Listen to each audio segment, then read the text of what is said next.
Alright, so I am going to do a reaction video to this episode. What is it again? Well, it's called Is Consciousness Ultimate Reality? Episode 1513 of Closer to Truth. Closer to Truth is one of my very favorite shows. I've watched a lot of episodes and learned a lot from it.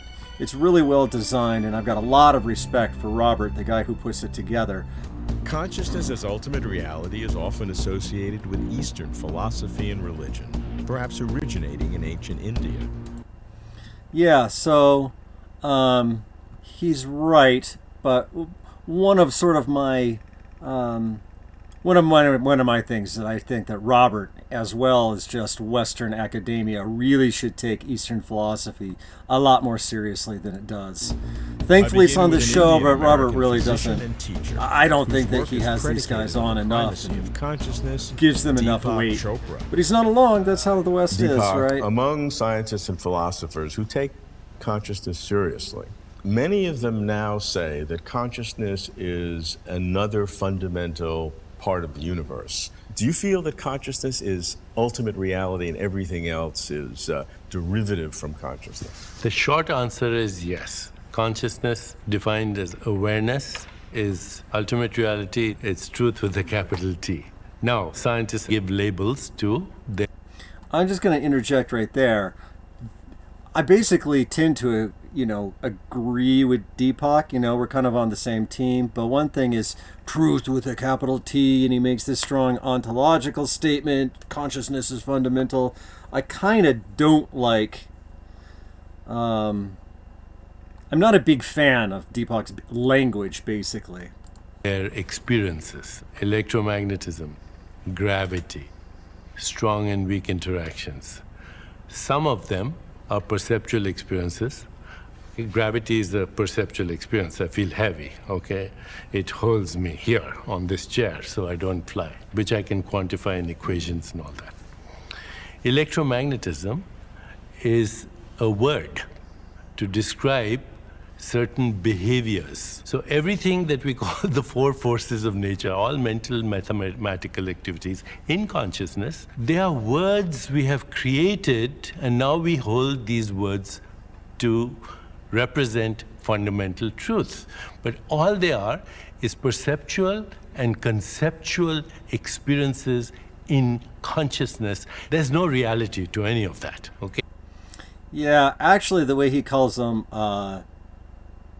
perceptual experiences, that is, I agree with him more with that language than what I usually hear him say. But then he says there is no reality, and I mean, really, there's no reality to our experiences? That's what science does. It creates a language, it creates a description of a conceptual or perceptual experience. It says this is what reality is. Reality is none of that. What's a particle? It's a space-time event in consciousness. It's a happening in consciousness. There's nothing outside of consciousness. But that's pure speculation, because those events are repeatable events. They are the kinds of things that people from different cultures, different walks of life, different experiences of all different kinds can agree upon. Yeah, okay, so here's where we get Robert being wrong. And he really struggles with this. Deepak says, okay, well, all this science stuff, all the scientific data is just happening in consciousness. He's right. He goes a little too far, I think, and says that therefore it's not real. I wouldn't use that kind of language. Robert says, yeah, except that's pure speculation. Well, what do you mean it's pure speculation? You're having an experience. That's not speculation. You look into a telescope and you see some dots in the sky. That's not speculation. That experience happened. Robert says, well, it's speculation that the metaphysics projected out there isn't real. How is that speculative? To me, it doesn't make sense. And then he goes on to make the argument, well, there's all this cognitive commonality. We all have these experiences. Well, just because we all have these experiences doesn't mean that they're not experiences. And there's nothing wrong with subjective experiences having internal consistency. That doesn't mean it's not subjective.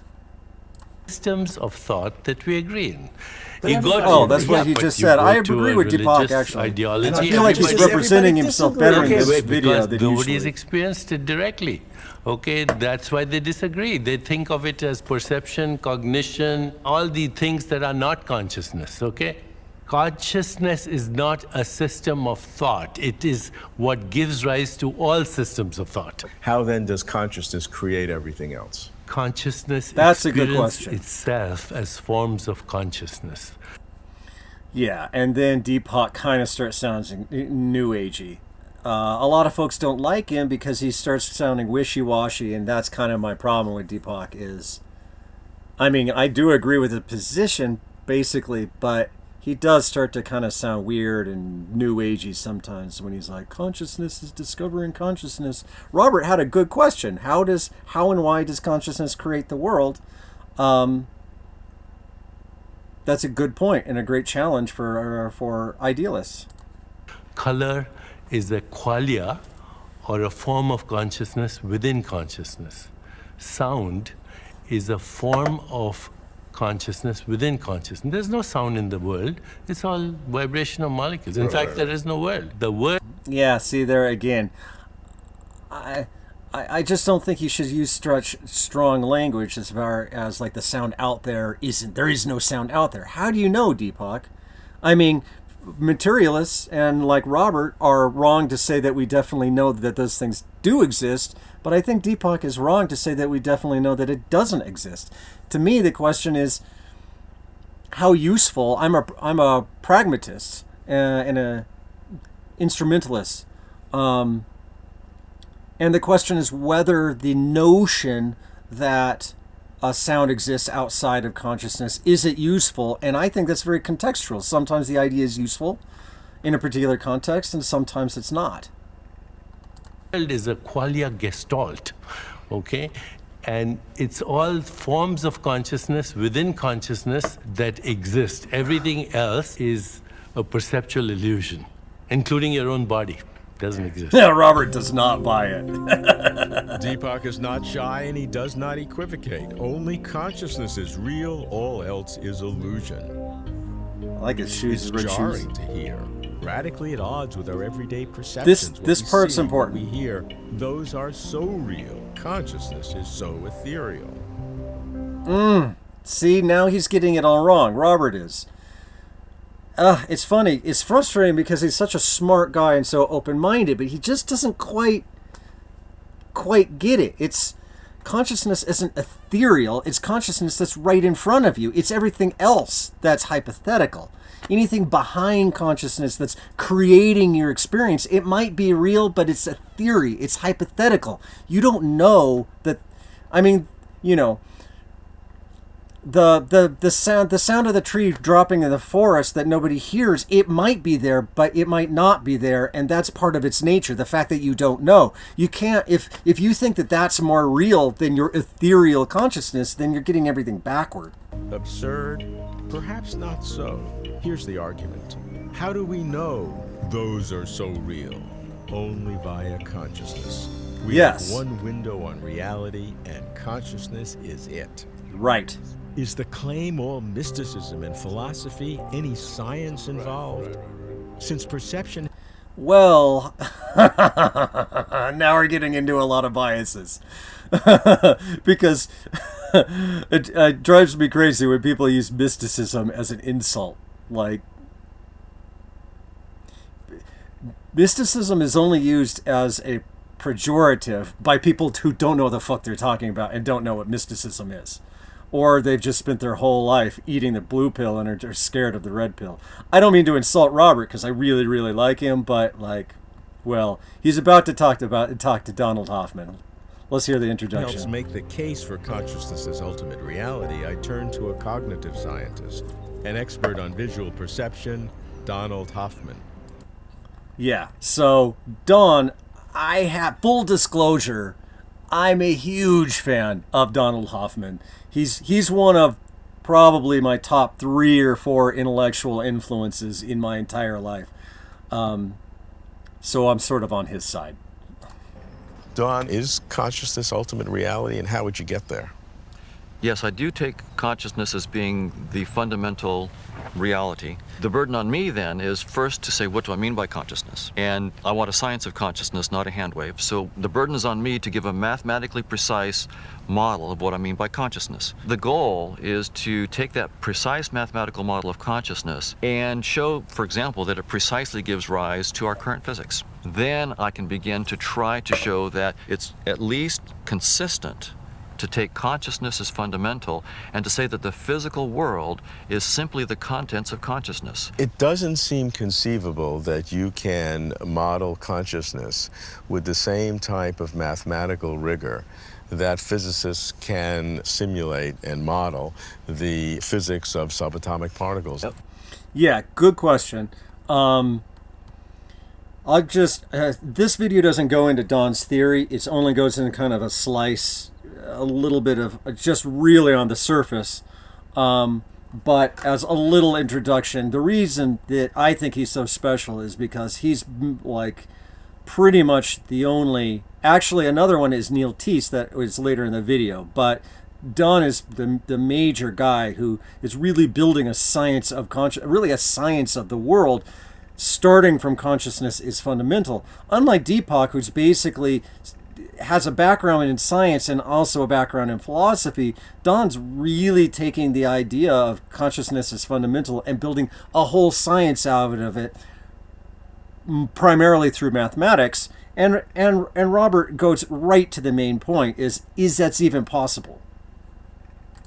It turns out it's quite easy to do it. If you think about it, we take for granted that we can give mathematical models of space and time, but if you just look at space and say, how do you assign numbers to points in this space? It was very, very bright people who figured out how to assign numbers to the physical world, and then all of a sudden this whole thing took off. Well, they've done the hard work. We can now do it with consciousness. So I can say, for example, in the case of color perception, let the set X be the set of John's color perceptions. I can quantify over his color perceptions. I can start talking about transformations of his color perceptions, and I can use all of the tools of mathematics to do that. So I can say, here's a probability space of my conscious color experiences. Here's a probability space of the kinds of actions I decide to take, and I can then talk about maps among them, and I can get a mathematically precise model. I can follow that. You are Yeah, one problem I think is that with his example of like quantifying your subjective color or subjective like sound. Actually, in acoustics we have decibels, right? And decibels are actually they correlate. The decibel is it easily correlates to sound energy, but the decibel itself is really meant to be a unit of perceived sound, because the sound, the volume level, that is, the volume level that we hear does not correlate one-to-one with the acoustic energy in the sound. It's actually more of an exponential thing. And so the decibel was created a long time ago, early on, by musicians or whatever, in order to get close to mapping our subjective idea of the strength of sound as opposed to the objective energy in sound. So this idea of quantifying perceived subjective experiences is actually very normal and mainstream, and we do it all the time. In like videography, you do the same thing with like color, right? They correlate to these objective wavelengths and stuff, but not perfectly. now generalizing John's color perception, but that doesn't represent John's color perception. That's a totally different category of stuff. Whereas the two masses in the gravitational equation those are the real things that you're talking about. So, boom. Boom, boom, boom. The real things. It's so funny because materialists, and Robert is not a hardliner. That's why he's so great. He's not a hardliner at all, but he does admit that basically materialism, scientific realism, is his starting point, and it's kind of like the castle that stands until somebody knocks it down.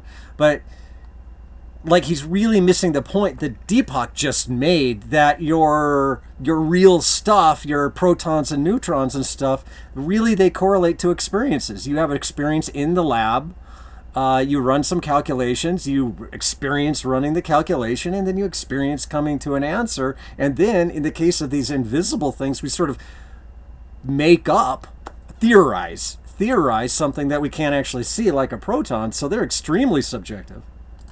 In the case of Newton and F equals G m1 m2 over r squared, that equation, so you have the masses m1 and m2. Those are just numbers. Right. If you write down those numbers, they won't be heavy. Right. You won't feel any mass to them. Right. So there's a direct correspondence. You can understand that. There is. Everybody in the field who does psychophysics uses mathematical models to represent. Direct correspondence is an important point.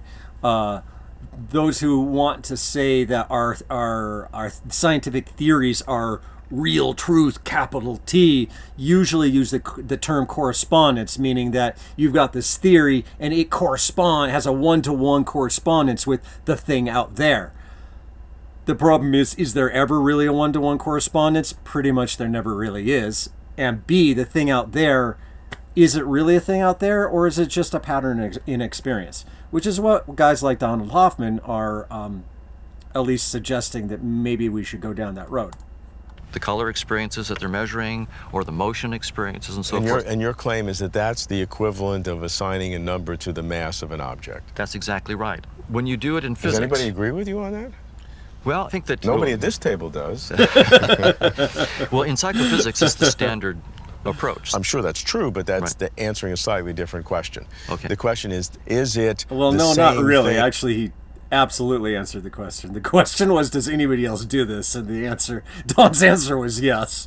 Is assigning a number to two masses of body. This is it. This is I important. think it's absolutely the same kind of thing in the sense that all you're doing with the mathematics is trying to write down a formal structure that you think mirrors the key features of the domain of interest. Right. So if I do a simulation of the weather, right?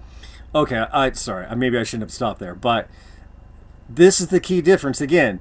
Is Robert still is holding on to this idea that there's real things and then there's subjective things that are all wishy-washy, and he just hasn't taken the baby step to realizing that those solid things, no matter how consistent they are, those are subjective experiences too. So what Don is doing really isn't any different than what conventional physicists are doing. You don't expect to get wet. You don't need an umbrella to go check it out. Right. And if I give you a simulation of a mathematical model of consciousness, I'm not going to, create conscious being. There's no ghosts that are going to appear. So the mathematics is what it is. It's only useful to the extent that it actually allows us to predict our future experimental results. Right. And so that's the way I'm using it for consciousness. We're doing He's science. such a smart guy. Don's idea of how science works is so fine and so detailed. And also the way he defends himself. Unfortunately, this video doesn't really go into what it is he believes. It just goes on the top. But just the way he talks about modeling things mathematically, and don't forget that the map isn't the territory, so don't trip out about that. He just has a really mature understanding of how science works. It's great. I like Don's ambition, but even if conscious behaviors could be simulated, our personal, private, inner awareness seems radically distinct from non-sentient objects. I also cannot imagine how equations that describe mental perception of sight and sound can generate fundamental physics of particles and forces.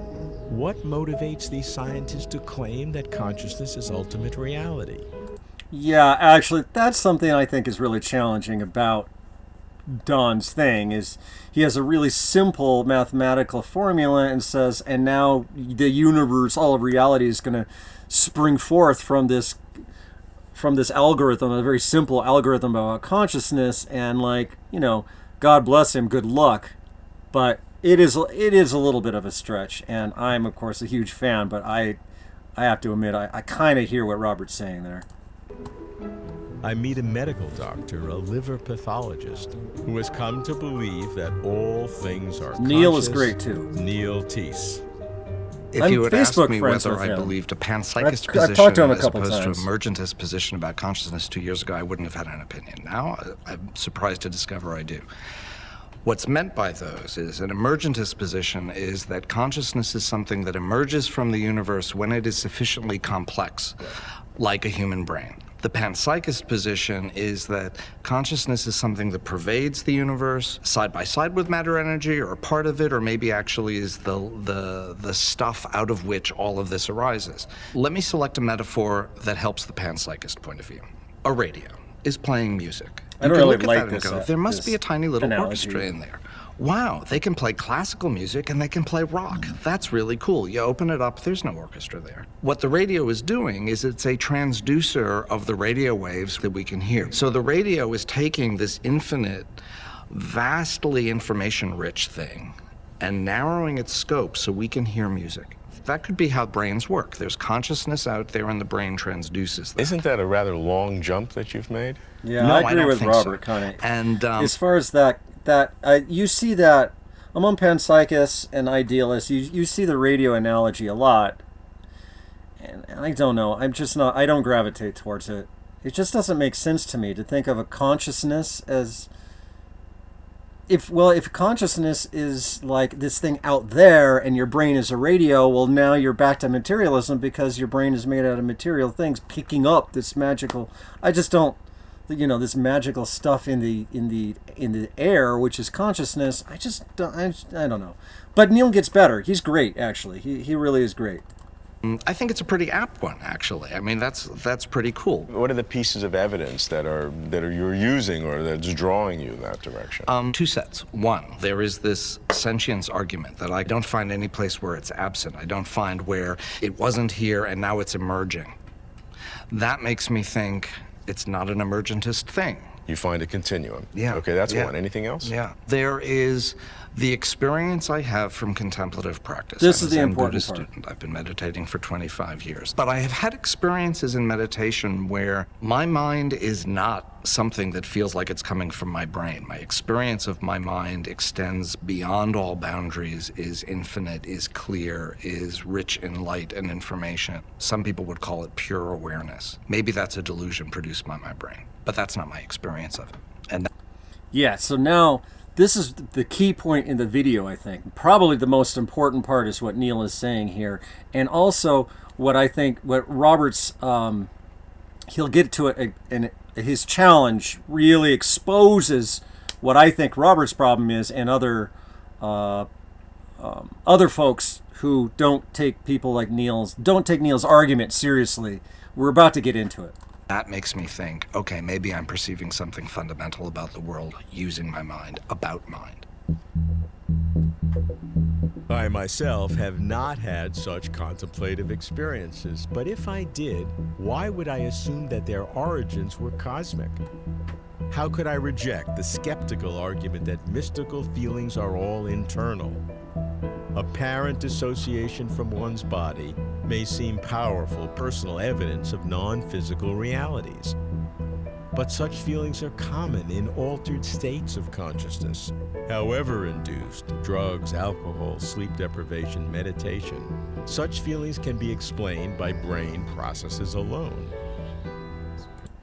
Okay, so now we've gotten, like I said, a really key moment here is everything Robert just said. The argument is that maybe you've had this mystical experience, maybe you've had this experience of oneness or whatever, but you had to twist and turn your brain, and therefore we are going to reject that data because we reject the methodology, basically, that it came through, right? And he's like, drugs and alcohol and, doing all this bad stuff will make your brain do stuff. And then he says, well, it all can be explained. It all can be explained with brain science.